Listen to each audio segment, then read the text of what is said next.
Not all anger looks angry. Sometimes it looks like withdrawal, silence, sarcasm, irritability, impatience, a short fuse over small things. Sometimes the loudest anger never raised its voice. And if we are honest, many people aren't struggling because they feel anger. They are struggling because they don't know what to do with it. Few years ago, there was a man with foundation beneath him can build almost anything.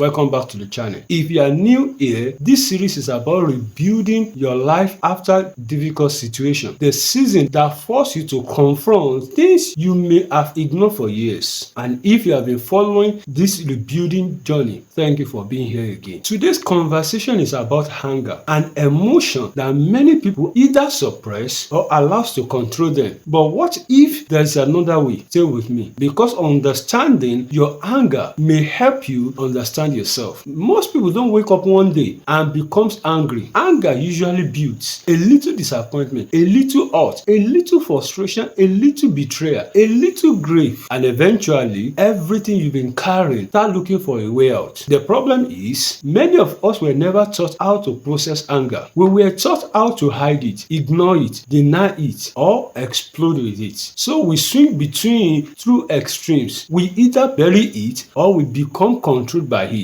Neither leads to healing. Before we continue, if this message reminds you of someone carrying anger beneath the surface, share it with them. Sometimes understanding an emotion is the first step towards healing it. And if you are committed to rebuilding from inside out, subscribe and join us for the journey ahead. Here is something that changed the way I think about anger. Anger is often a secondary emotion, meaning something usually exists underneath: pain, fear, disappointment, shame, loss. Think about it. How often have you become angry? How often have you lashed out when what you actually felt was rejected? How often have you stayed frustrated when what you truly needed was healing? That's why anger can be a such valuable messenger, because it points towards something deeper, something unresolved, something asking for attention. The mistake is allowing the messenger to become the master. We'll be right back after a short break, and when we return, let's talk about what it means to listen to your anger without allowing it to control your life.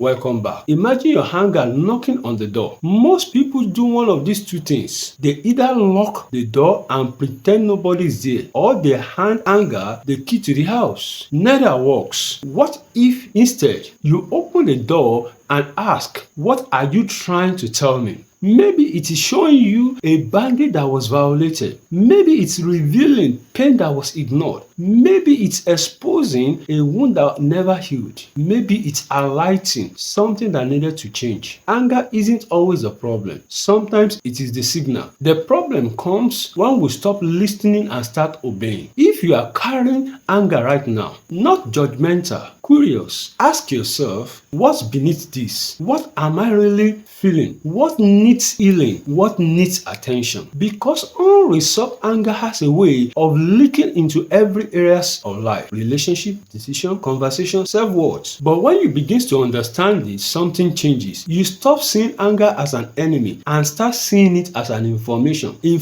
that can guide growth, healing, and greater self-awareness. Maybe today you are carrying anger from something that happened years ago. Maybe you are angry at a person, a situation, yourself, or even life itself. That is okay. You don't have to deny it. You don't have to be ashamed of it. But you also don't have to let it lead you, because anger can point the way, but wisdom must choose the direction. If this message spoke something to you right now, share it with someone who is carrying more anger than they realize. Save it for the moment when frustration begins speaking louder than understanding, and subscribe if you are committed to rebuilding your life with greater awareness, wisdom, and peace. Until next time, take care of yourself and remember, anger can be a messenger. It should never become your master.